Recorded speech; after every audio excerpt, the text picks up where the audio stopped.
ห้องแดงห้องแดง วันนี้ ห้องแดง วันนี้งามเช่นนี้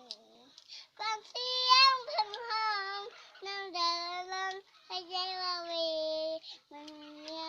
มันเรียนนี้ที่เห็นไอเดย์การมองคนเห็น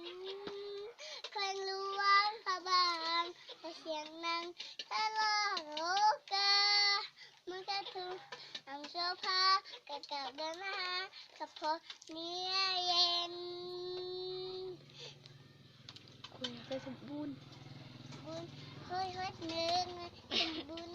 ลังเป็นพุทธคนงามไหนเห็นเกียงสุ่มฟางทำให้งามเล่นคนท้าเย็นเย็นกับทวนลายแหวงดมใจลมลายงามในสิมันต้องตัวบอสิตัวคลิปนี้แหละสินะน้ำลายงามกับดอละบายกับสำนึกจะเล่นมามาหลากจังลาเพื่อนควันใจ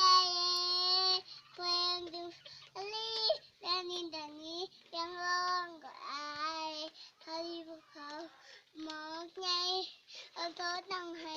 กลางวงน้ำซาทางานที่บอกแล้วจากไปแล้วจังมาอีกครั้งตัวเคยใจบ่หัง